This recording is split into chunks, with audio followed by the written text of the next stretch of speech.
여러분 안녕하세요. 유튜브 39일차 미래의 작가 해피영희입니다. 여러분 오늘 주말 잘 보내셨나요? 저도 오늘 잘 보내고 왔습니다.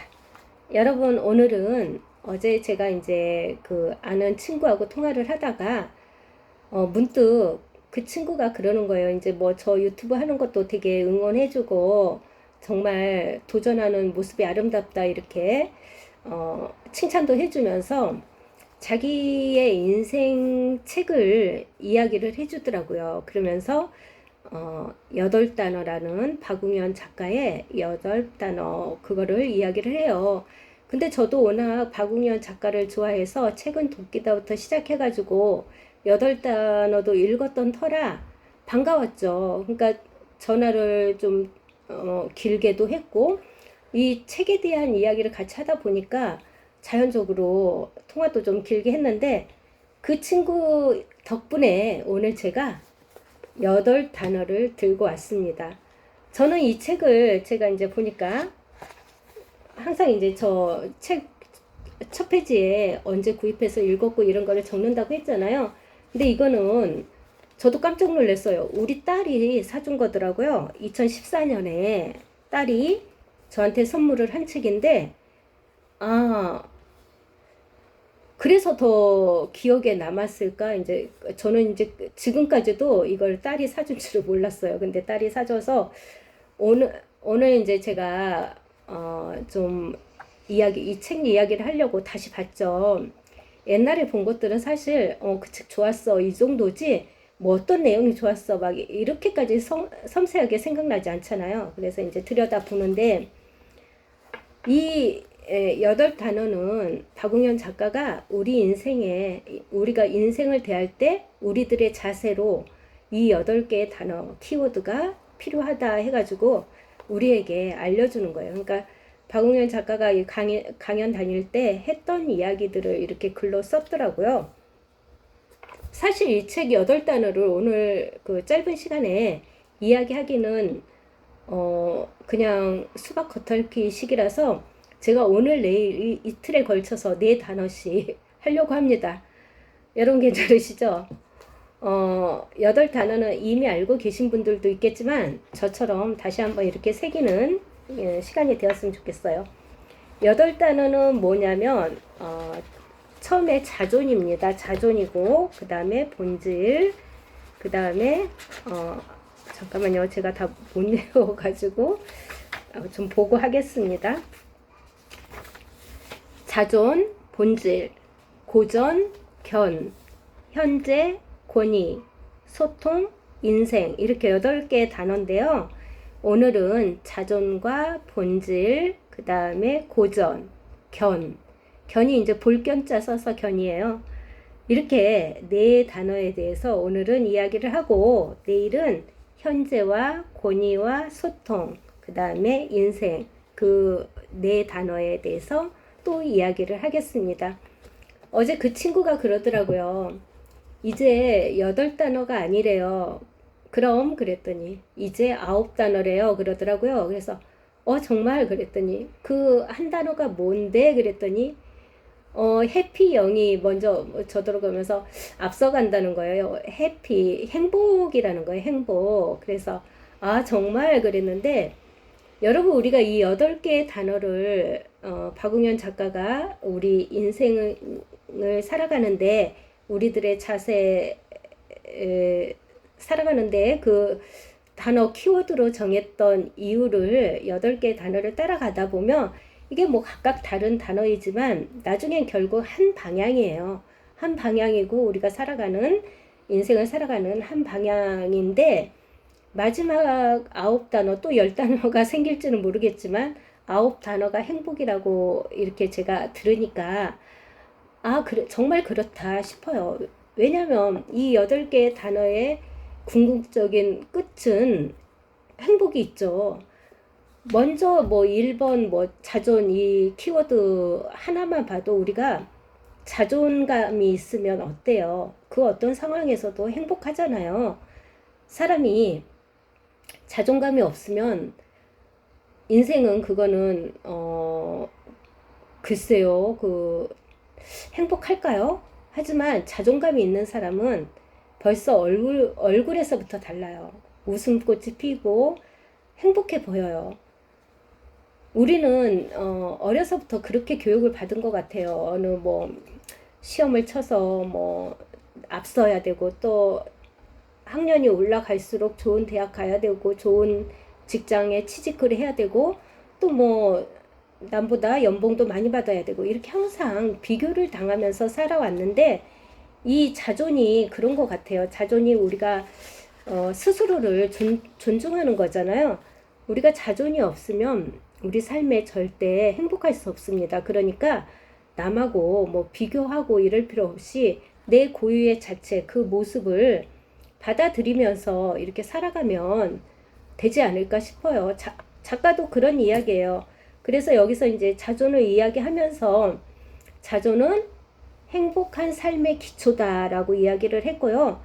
메멘토 모리하고 아모르 파티를 이야기했어요. 여기서 메멘토 모리는 죽음을 기억하라잖아요. 그리고 아모르 파티는 네? 뭐라고요? 유행가 가사라고요? 제목이라고요? 그건 아니고 아모르 파티 내 운명을 사랑하라잖아요. 이렇게 그러니까 내가 언젠가는 죽을 것을 기억하고 현재 지금을 내 운명이라 생각하고 사랑하면서 살아라. 그런 소중히 여기라. 그런 이야기잖아요. 이게 바로 그 나의 자존을 지키는 일이고, 또 남과 비교하지 않고 남의 그 삶에 쫓아가지 않고 스스로를 지키면서 사는 삶이 아닌가 싶어요. 그래서 박웅현 작가도 첫 번째 키워드에 자존을 넣지 않았나 그렇게 생각이 듭니다. 우리는 항상 그 자존이 없으면 남의 생각이나 남의 그 삶의 기준으로 살기가 쉬워요. 그렇다면 내가 없는 거잖아요. 그렇기 때문에 항상 내 그 삶에서 나 스스로를 존중하면서 그렇게 살면 우리 인생은 보다 더 행복하지 않을까. 행복한 삶의 기초라고 한 이유인 것 같습니다. 그리고 두 번째 이야기는 본질이에요. 본질. 여러분, 본질이라는 거는 변할까요? 변하지 않을까요? 그렇죠. 변하지 않아야 본질인 거죠. 그렇죠? 그런데 어디 세상이 그래요? 다 변하잖아요. 사랑도 변하고. 사랑이 안 변한다고 생각하시나요? 혹시? 사랑도 변합니다. 사랑도 변하고 모든 것이 변해요. 특히 요즘 세대는 하루가 다르게 바뀝니다. 너무 많이 변하죠. 하지만 이 박웅현 작가가 그 광고회사의 카피라이터였거든요. 가장 히트를 치고 또 거기에서 최고가 되었던 거는 바로 이 본질을 잊지 않았기 때문입니다. 사람이라는 그 본질, 사람이라는 그 본질을 잊지 않았기 때문에 그렇게 승승장구하지 않았나 싶어요. 그래서 작가가 우리에게 들려주는 이야기가 본질을 지킬 때 인생은 행복해진다고 이야기하고 있는 거겠죠. 이 작가가 그 카피라이트 한 것 중에 유명한 게 참 많잖아요. 나이는 숫자에 불과하다. 뭐, 그 아파트 광고에서도 이제 인턴이 왜 아파트 광고를 하면 드레스를 입고 나오고, 뭐 막, 현실과 다른 거를 그렇게 하느냐. 실제로는 그렇지 않지 않느냐. 막 이런 식으로 의견을 내니까 박웅현 작가는 사실은 너는 아직 아마추어이기 때문에 그런다라고 이제 생각을 했고, 뭐 우리가 살고 싶은 집, 우리가 그 아파트 가치, 아파트 값을 올려야 되고 이런 것 때문에 이제 그런 식으로 표현을 많이 하기도 했다는 이야기인데, 거기서 이제 박웅현 작가는 그거를 놓치지 않고 귀담아 들은 거죠. 인턴이 한 말을. 그러면서 생각을 했습니다.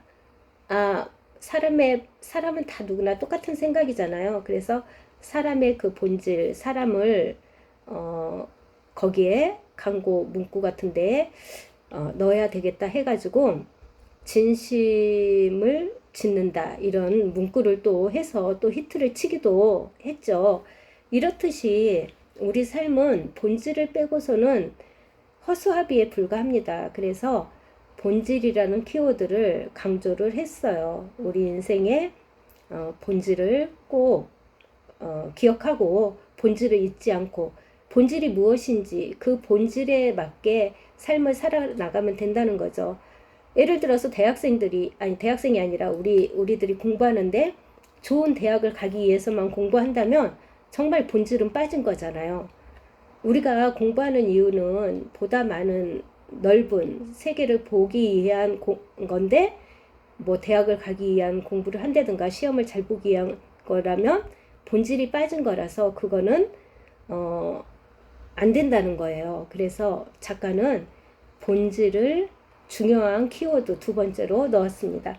그리고 세 번째는 고전인데, 고전은 여러분 고전 속에 인생에 답이 있다고 하잖아요. 많은 사람들이. 실제로도 그렇고요.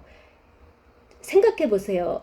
수백 년 전, 수천 년 전의 그 고전들이 지금까지 이어져 내려온다는 것은 그 고전의 힘이 대단한 겁니다. 그렇잖아요.